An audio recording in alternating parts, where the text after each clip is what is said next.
हाय दोस्तों, आज की कहानी एक छोटे लड़के और एक दयालु पेड़ की करामती कहानी। यदि आपको मेरी कहानी पसंद आए तो मेरा चैनल को लाइक एंड सब्सक्राइब ज़रूर कीजिए।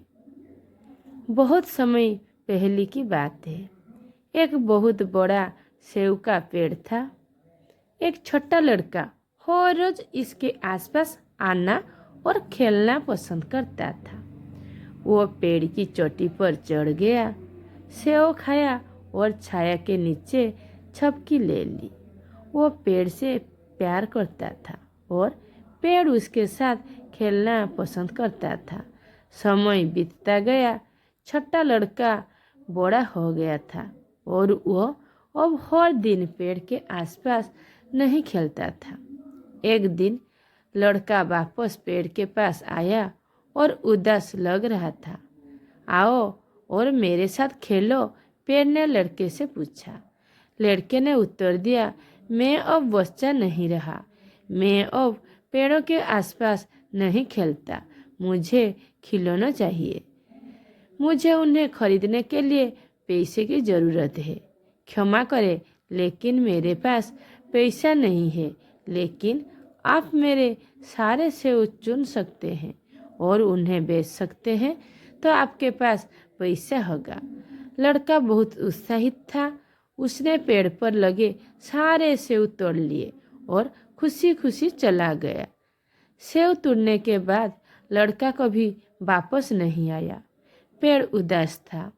एक दिन वो लड़का, जो अब एक आदमी में बदल गया था, वापस लौटा और पेड़ उत्साहित था।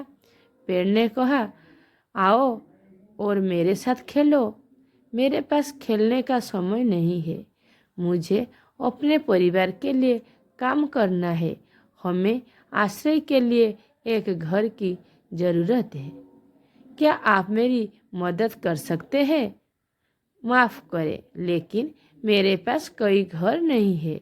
लेकिन तुम अपना घर बनाने के लिए मेरी शाखाएं काट सकते हो। इसीलिए उस आदमी ने पेड़ की सभी शाखाएं काट दी और खुशी खुशी वहाँ से चला गया। पेड़ उसे खुश देखकर खुश हुआ, लेकिन वो आदमी तब से कभी वापस नहीं आया। पेड़ फिर से अकेला और उदास था। एक गर्मी के दिन आदमी वापस लौटा और पेड़ बहुत खुश हुआ। आए और मेरे साथ खेलो, पेड़ ने कहा। हम बूढ़े हो रहे हैं।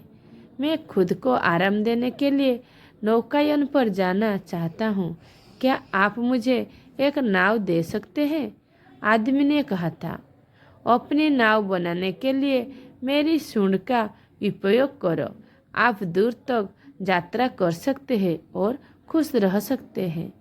तो उस आदमी ने नाव बनाने के लिए पेड़ का तना काट दिया।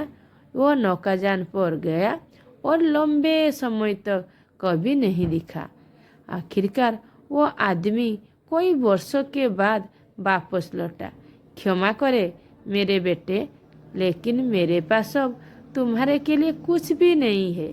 तुम्हारे लिए और सेव नहीं, पेड़ ने कहा। कोई बात नहीं, मेरे पास काटने के लिए कोई दांत नहीं है, आदमी ने उत्तर दिया। तुम्हारे चढ़ने के लिए अब कोई ट्रंक नहीं है। अब मैं इसके लिए बहुत बूढ़ा हो गया हूँ, उस आदमी ने कहा। पेड़ ने रोते हुए कहा, मैं सचमुच तुम्हें कुछ नहीं दे सकता। केवल मेरी मरती जड़ें ही बची है। मुझे अब ज़्यादा कुछ नहीं चाहिए, बस आराम करने के लिए जगह चाहिए। इतने वर्षों के बाद मैं थक चुका हूँ, आदमी ने उत्तर दिया। अच्छा, पुराने पेड़ की जड़ें सहारे लेने और आराम करने के लिए सबसे अच्छी जगह है। आओ मेरे साथ बैठो और आराम करो। वो आदमी बैठ गया और पेड़ खुश हुआ और आंसुओं से मुस्कुराया। नैतिकता, वो हर किसी की कहानी है। पेड़ हमारे माता पिता के समान है। जब हम छोटे थे तो हमें अपनी माँ और पिताजी के साथ खेलना बहुत पसंद था। जब हम बड़े हो जाते हैं तो उन्हें छोड़ देते हैं। उनके पास तो भी आते हैं जब हमें किसी चीज़ की ज़रूरत होती है या जब हम मुसीबत में होते हैं। चाहे कुछ भी हो, माता पिता हमेशा आपके साथ रहेंगे और आपको खुश करने के लिए बहुत कुछ कर सकते हैं। आप सोच सकते हैं कि लड़का पेड़ के प्रति क्रूर है, लेकिन हम सभी अपने माता पिता के साथ ऐसा ही व्यवहार करते हैं। हम उन्हें हल्के में लेते हैं। हम तब तक उनकी सहायता नहीं करते जो वे हमारे लिए करते हैं, जब तक कि बहुत देर न हो जाए।